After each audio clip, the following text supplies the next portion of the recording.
Chewy delivers on subscription shipping, and Cracker Barrel feels nostalgic for the days of happy customers, our take on earnings.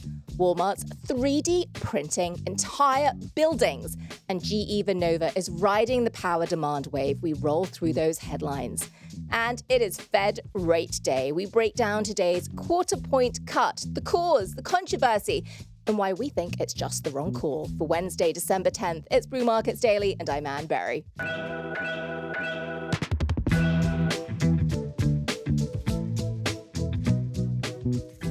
More market details to come. But first, the Fed's final decision of the year, Chair Jerome Powell's last comments of 2025. There's just been so much anticipation, and at last the announcement has landed. And that was a quarter-point cut today.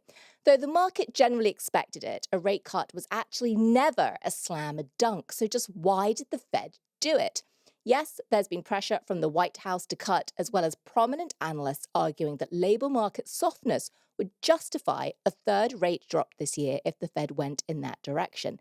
But the arguments against doing so have been compelling. Inflation has remained stubbornly high, clocking in above the 2% target rate at 2.8 for the core PCE measure for September. That's the last month for which government data is available. And that's just part of the problem. The doggedly, quote, data-driven Fed is running data blind if it wants to be consistent. Thanks to the record-long government shutdown, its usual full labor market and pricing metrics for October just weren't available. And if there's any catch-up in getting that information, and it's not clear that there will be completely, it won't come out until next week when November data is due, inconveniently popping up after today's critical decision deadline. Now, the Fed already got a pass on a data-light decision on October 29th when it made a quarter-point cut in the thick of the shutdown data fog. So just where was the data-driven part of the Fed today, especially when non-monetary reasons for inflation remain very much in play? Tariffs are still working their way through corporate margins. We saw that in earnings this quarter. And while the Trump administration has clearly gotten the memo on affordability concerns, reversing tariffs on 200 foods just last month, pricing pressure just hasn't abated yet. Reversals take time. So really, again, why this cut? In his press conference this afternoon, Powell called out the relative weakness of the housing market and softened demand for labor, with risk to employment, quote, rising in recent months. I sat there glued to my TV screen watching this unfold. But there aren't glaringly obvious signs of a recession looming, which you'd expect with rate cuts of this magnitude and speed, despite what we are hearing in terms of the overall picture. Consumers have been trading down, that's true. We've seen that in the strength of Walmart and dollar store stocks through the earnings season, but they haven't stopped spending. In fact, digging into the summary of economic projections released by the Federal Open Market Committee today, median expectations for growth increased for next year, upping to 2.3% real GDP growth in 2026, which is a serious boost from the 1.8% expected just a couple of months ago. And the question is not just why this cut, that's just the headline. Another question is, why is the Fed now injecting more liquidity into the financial system? Because the Fed also announced today plans to accelerate to this week purchases of short-term treasuries. So just to de-jargonize this is a way of getting cash into the banking system, and this wasn't supposed to start until April. Now, this kind of activity is usually done to prop up bank reserves to make sure there isn't a spike in short-term borrowing rates between financial institutions that can work against the Fed when it's actually trying to get rate cuts and getting those rates down. Bank reserves peaked at over $4 trillion in 2021, but they have recently fallen as low as 2.8. So what is it exactly that Powell is seeing in the banking system? We got a little bit of verbiage about that in today's data, but we didn't get enough. So we're going to have to watch the number crunching and hear Fed members speak in their own media appearances in coming days to really get to the bottom of this. Well, today saw the most division in the Fed committee's vote since 2019. 2 members voted against a cut. 1 voted for an even deeper 50 basis points. So my own view, if it hasn't come across already, I just think the Fed should have waited to get next week's data dump. Why not? Continue to be data-driven. Why change now? Moving to cut, if that seems to still be the right decision, in January. Only 1 cut now is expected for the whole of 2026. So a month's pause to just see what unfolded frankly would have made no difference. Now, I've been a staunch supporter of Jay Powell on television. I've talked about it. I've written about it because I do think, despite the criticism he's faced, I do think he's done a solid job over the past 6 years in hugely uncertain circumstances. It's easy to criticize from the outside, but making decisions in times as challenging and as uncertain as we've seen is hard. But today, I see a Fed chair gifting the market an undeserved cut in the first sign that he's either more focused on his legacy or he's losing the courage of his data-driven convictions. Coming up, has Cracker Barrel reached the bottom of the keg, leaving it nowhere to go but up? And we look at which retail giant aims to 3D print at least part of its stores. Well, quarterly earnings are still trickling in, but very, very slowly, a very feeble trickle. And they are still, though, sending stocks moving. So we're going to keep on watching these till earnings season's completely over. And today we're digging into two companies that saw their shares bounce around quite a lot, with, by the way, the market also bouncing a decent amount today. So let's start with the restaurant that was in the news last quarter for all the reasons that no company wants to be in the headlines. It became a lightning rod after changing its logo, changing its food prep operations, and changing its store layout. There was a lot of change over at Cracker Barrel, where leadership was accused of going, quote, woke, and there were calls for the CEO to resign. So, John, let's start in with Cracker Barrel. I find this fascinating. There's so much going on over there. So much going on. And just to review, Cracker Barrel was established in 1969 in Lebanon, Tennessee. They currently have about 660 locations over 43 states, a market cap nearing $600 million. And on the earnings, total revenue of $797 million was down 5.7% year over year. Same-store restaurant sales were down 4.7% year over year. You don't like that same-store sales down for restaurants. That's not good. Exactly. And then EBITDA, a measure of profit, last year it was $45 million. This quarter, $7 million compared to last year. And why was that? Well, because there was reduced profits due in large part to the spending on advertising and marketing to combat so much bad press. This is where it goes. This is just not in the bucket of any press coverage is good press coverage. Any 15 minutes of fame is good fame. This was an expensive move, right? For the quarter, again, that measure of profit down from 45 million to 7. There's a lot that disappeared into this, not just goodwill, but real cash went into this attempt at rebranding and reconfiguring stores. The other thing, too, for Cracker Barrel, it lowered its revenue outlook for the fiscal year 2026. We've seen stocks getting absolutely punished. For even things not as onerous as taking your outlook down, just for not revising it upwards, we've seen stocks getting punished. So this has been a whole barrel of bad news for Cracker Barrel. The most striking thing when you really wrap it all together is that the company cut its EBITDA, again, a measure of profit outlook for the full year 2026 by nearly half. And just to put some numbers around that, particularly for the nerds like me who want to know what that means, originally, Cracker Barrel had laid out a target of about $150 million for 2026 adjusted EBITDA, now seeing it could be as low as $70 million. And again, just look at its market cap, $600 million market cap. If this company only delivers $70 million in EBITDA next year, it means that this multiple for a business that's having declining growth isn't super attractive. That being said, it's trying to get its act together. That's right. It wasn't as bad as expected. A loss of 74 cents wasn't as bad as the 79 cents that the analysts expected. And the stock has already been down 50% this year, and so it might already be built in. All right, those are the numbers, and let's go to the narrative, because so much of this is about the narrative of Cracker Barrel. Have you ever been to one? I actually haven't. I'm really dying to go to one. I'm going to go out of my way to find one in my travels, but I haven't yet been to a Cracker Barrel. All right, well, there's a couple things that make them unique, and these are points that have been addressed by the CEO of things that people are missing. And the first is this retail shop. Yeah. Before, we all know exit through the gift shop. To get in and out of the dining room, you go through an old-timey gift shop that they call it you can get unique gifts and self-indulgences. Oh, I love that. Yeah. Oh, I'm totally game for unique gifts and self-indulgences, particularly around the holiday season. Exactly. And part of the revamp was that they were cleaning up these gift shops, and folks missed them. The other thing was lots of old-timey items on the wall. If you go to Planet Hollywood and you see maybe Bruce Springsteen's jeans or something there, this is more old Coke signs and barn tools.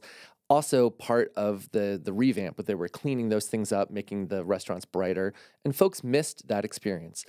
But the third part is the food. They really Yes. changed how they were doing the food this year. And I have to say, I've been to Cracker Barrel several times over the years with my parents. They like the bland food in their older years. You can always put some hot sauce on You it can always if you put, you want. can hot sauce anything. And I did notice a change in the food. The biscuits, which were always fine. Biscuits. Yeah. Love biscuits. Suddenly they weren't as good anymore. Well, what was wrong with them? They were more dense. The food wasn't coming out hot. I could tell that it was under a heat lamp. You ever get a food like that where it's No, I just- try not to. I try not to get food that's been under a heat lamp. But that sounds really disappointing. It was disappointing, and even folks in my life, the seniors in my life, were done with Cracker Barrel. So here's a question for you. This is a personal question. Did you send it back? Did you send the food back? No. You're not that guy. I'm not that guy, and especially, I'll just be frank, Yeah. if the price point is $12 Okay. or something, maybe if I was paying $80 at a steak restaurant or something like that, I would expect more. So you are that guy who would hunt down the CEO of Wayfair with an email complaining about your product, but you're not the guy who in the moment would just send back. I wouldn't send it back either, by the way. I really try just not to sort of create a fuss in places like restaurants. I didn't send back, but I didn't go back. But I tried Denny's next time. So, well, at least you are consistent in being a tough crowd. That's what I wanted to know, that you're equal opportunity tough crowd over here with your consumer experiences. As you said, in February, Cracker Barrel had in fact gone to freezing and reheating biscuits. So you were not making that up. That truly was the experience. And so, look, this was one of many changes to cooking and reheating the food. On today's call, the CEO, Julie Masino, did say that although certain changes were delivering meaningful savings, and it's got to deliver to make up that gap in profit, it became clear, quote, that the new processes at scale made consistent execution more challenging. And we know the key to happy consumers is consistency. That's right. They want a clear brand identity. They want to know that they're going to get the thing that they're expecting without being disappointed. And this is where Cracker Barrel fell short. Now, it took the old-timer character off its logo in August. We've talked about that before. We all remember what brouhaha came out of that. It was intended to attract a wider customer base, but Cracker Barrel ended up firing its marketing company. It reversed that decision. So what is it doing now that's new? Because it's still trying to figure out a way to create some innovation. Right. All eyes were on the press release today. And here's a quote. "We have adjusted our operational initiatives, menu, and marketing to ensure we are consistently delivering delicious food and exceptional experiences. Additionally, we're executing a variety of cost-saving initiatives to bolster our financial performance." So my question was, how do you do both sides of the house? How do you go back and make the food better and make everyone happy while also being able to afford it and have investors think that you're being fiscally sound? Well, you know who did figure that out? I was really lucky. I got to talk to the CEO of Potbelly. And I'm disappointed that that company's being acquired because it was a neat little stock. And I remember being so impressed with the CEO of Potbelly because he figured out that execution magic, the alchemy of how do you get productivity up, as a result, your cost base down, while still delivering on new products like a steak sandwich and making sure that you've got folks going back over and over again, delighted. So Potbelly is someone who has figured it out. And made it a target for acquisition? And made a target for acquisition. But they are trying to do certain things, it looks like, John, at Cracker Barrel, 10% military discount. But by the way, I think they should have been doing that. Everyone should be doing that anyway, just one person's view. And then they had a couple of specials. I do love the BOGOs. Talk about the buy one, get one. Sure, they got a slew of BOGOs: BOGO Sunrise Pancake, BOGO Old Timers Breakfast, Kids Eat Free, All You Can Eat National Pancake Day. So I would love that. they're really trying to win the audience, the customer base back over with these new initiatives. Yeah. They also brought back some fan favorite menu items, but how are they paying for this? And corporate restructuring. That was an emphasis on the call. A layer of management has been removed, and there will be further restructuring of the corporate support center. It's interesting hearing those BOGOs, and there's a lot of them. But when you really cut through it and you cut through the jargon, this is Cracker Barrel's way of saying we want to deliver more accessible price points, right? Yes. Kids eat free, all you can eat, buy one, get one. Great marketing slogans, but it's all many different ways of saying we need to get more food in the hands of our customers for a given price point. It's also just worth talking a little bit about the shareholder base we've talked about in the past, because there's one activist in here. This is a pretty unusual situation, and the activist shareholder is Sardar Biglari, who also owns and runs a rival restaurant chain called Steak and Shake, who has been agitating for over a decade. One, to get a seat on the board of this business, and two, to actually more recently to exit the CEO. He's very unhappy with Masino. Cracker Barrel shareholders, though, despite the misstep on the branding, did vote last month to keep Massino in place. So this is very interesting to me. The CEO, mea culpa'd, said, we got it wrong. They reversed that decision around the logo pretty quickly. And the shareholders sort of moved on, forgave it. I'm not sure they're going to have a ton of patience, though, for things like a 50% reduction in your outlook and profit. That's a different beast. So we'll see whether Massino's out of the woods. She was crowing about a little bit of progress today, saying that in recent months, the Google star rating for Cracker Barrel which is strongly correlated with traffic, has been running at its highest level since 2020. So she's saying that they're winning people back. Well, it looks as though this was one where Cracker Barrel actually being rewarded for laying out a plan. That's the key thing, saying we have a plan to try and get our profit back up, being transparent about it, owning it. And the shares actually did finish up a little bit today. So it looks as though the believers are still there. Folks think that the cost savings will work and that actually the company's going to find its way again. Let's switch gears a bit. And from food for John Crotteau and his parents, let's move to food for our furry friends. Let's talk about Chewy, the online pet food and supply company. That's right. Chewy trades on the New York Stock Exchange with a market cap of $15 billion. Big company. Big. Launched in 2011. And shares were popping up nearly 4% this morning. They eased down during the day. And just like you said, across the board, finished up nearly 3% today, as many stocks did. Net sales out of the earnings of $3.1 billion, up 8% year over year. EBITDA, again, that measure of profit, $181 million, up 31%. That's a great outcome. And earnings per share of 32 cents beat estimates of 30 cents. The company did narrow its sales forecast for the year, saying that this holiday quarter might be a little soft, but otherwise things positive. You know, this one to me is so fascinating because Chewy, it's easy to just stick with the headline and say it's all about pets and people spend more on pets and people are humanizing their pets and everyone wants to turn their furry friends into members of their family. But more than that, to me, with Chewy is the nature of its revenue base. Let's just talk about that. This is a subscription business. Its active customers for the quarter, 21 million, up 5% year over year. Just think about that. 21 million actively going to chewy.com to buy food for their pets.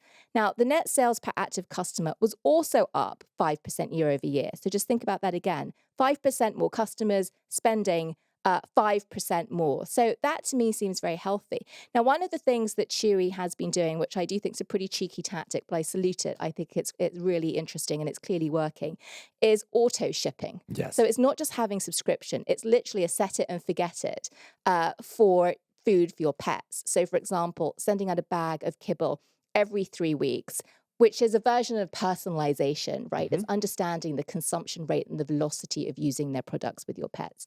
And then in 2024, the company rolled out Chewy Plus, a membership subscription service like Amazon Prime that included both recurring standing orders, but rewards like free shipping and discounts. The company said it's been very successful. Clearly a play here on using data and insights into that subscription base in a very impactful way.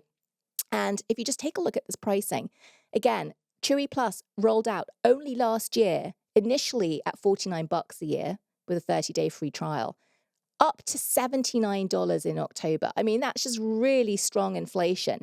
And the fact that they've still got increased take-up and increased numbers just goes to show that attrition has not only not happened, but growth has actually continued in the light of this, which this to me is just an example of when a company proves its value proposition. Customers will not only stick with it, but they're going to pay up for it. And the CEO, Sumit Singh, said on the call, auto ship revenues are highly predictive and allow operational planning to reduce cost and grow margin.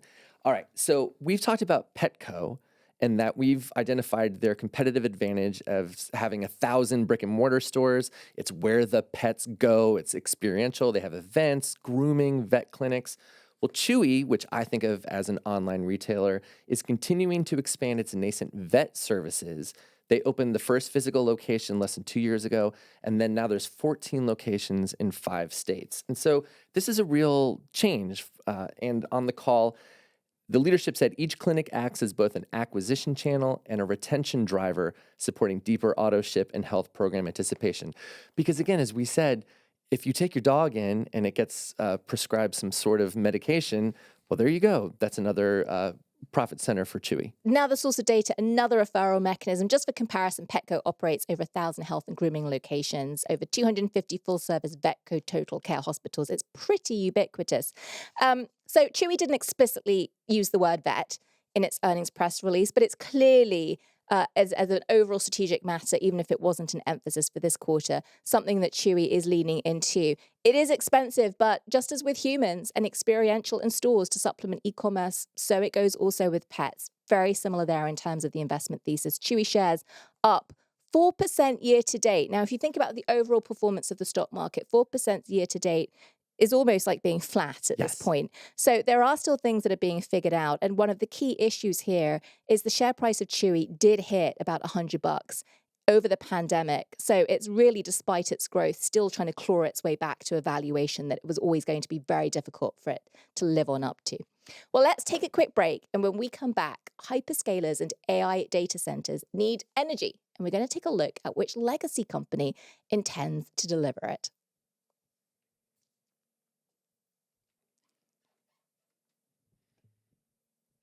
It's 4 p.m. on the East Coast. The markets have closed. I feel like it's been such a long day because I've been waiting all day for the press release and the press conference from the Fed. We don't have a ticker tape. We're going to throw it over to our human ticker, John. That's right. All the major indices did finish up after that Fed decision. S&P 500 closed just shy of a record, up 0.2%. The Nasdaq finished up 0.3%, and the Dow finished up the day up 1%. So GE Vernova, let's start there. Their stock price chart described all day today on CNBC is a beautiful stock price chart, which is something you don't hear very often. So I thought this one was exciting to point out. The company is a gas turbines manufacturer. Shares soared 15% today. It did hit a 52-week high. And the reason being, the company delighted the markets in yesterday's Investor Day. So it was out there going through its strategic plan in detail, basically saying it's going to move to double its dividend per share and significantly increase its buyback program, driven by some outperformance it's expecting through 2028. That's right. GE Vernova pointed to demand for power, driven in no small part by hyperscalers and AI data center operators. And this was also welcome news for me, as I have a few shares of GE Vernova stock from when I worked at the then General Electric-owned NBC. And as we follow the battle for Warner Brothers, it's a good reminder that strange media bedfellows is nothing new. Definitely going to keep on watching that one, because with all the AI build out, everyone's been focused on big tech. Everyone's been wondering where the energy is going to come from to power these data centers. You've got some companies out there with basically no revenue and very little or no profit. And so GE Vernova at the moment is capturing attention as one that's got a real business, a proven business that's also perhaps standing to gain from these tailwinds. So an interesting one to keep watching. We're going to move on, though, to Walmart. Let's talk about what's going on with the retail giant, because it's doing something really quite cutting edge. Walmart is using 3D printers in a partnership to construct more than a dozen new buildings. Walmart has aligned with construction company Alquest 3D. Now, last year together, they built an almost 8,000 square foot addition to one of Walmart's stores in Athens, Tennessee, which at the time was the largest 3D printed commercial structure in the US. I saw that story and I was fascinated, so even more so today, to learn that more of this is going to come. That's right. Alquist also 3D printed a 5,000 square foot Walmart pickup center in Huntsville, Alabama, which took just 7 days to complete. Amazing. I've been following the promise of 3D printing and construction. Building homes seems very complicated, but more simple warehouse structures seems to make a lot of sense. Well, just as a final thought for today, there's one company that's reporting after the bell today. So any minute now, we are looking at Oracle. And here's what I'm going to be looking out for. Oracle has been getting a lot of flack because it has announced that it needs to issue more debt to be able to fulfill some of its investments in AI. And it's that announcement that credit is going to start seeping in more and more and more into the AI trade that has been fueling concerns around, is there an AI bubble? And if so, how much of it is going to be attributed to debt financing? And if so, how much of that is going to be traceable back to the likes of Oracle having to issue more debt? Also at a point in time where the margins on some of their chip plays have been coming in lower than analysts have expected. It's going to be a little technical. We're going to nerd out. We're going to unpack the details. We're going to try and bust through the jargon. But this is an important one. We're going to come back to it tomorrow. But meantime, that's it for today's Brew Markets Daily. Brew Markets Daily is hosted by Ann Berry and produced by John Crotteau, Tariq Abdellatif, and Emily Milliron. Technical direction by Lonnie Fiscus. Brittany DeTaco is our audio engineer, and the president of Morning Brew Inc. is Devin Emery. We'd love to hear from you. If you have any feedback, a company you'd like us to cover, send an email or voice memo to brewmarketshow@morningbrew.com. Wake up tomorrow with the Morning Brew newsletter and tune in to Neil and Toby on Morning Brew Daily. We'll see you back here tomorrow, same time, same place.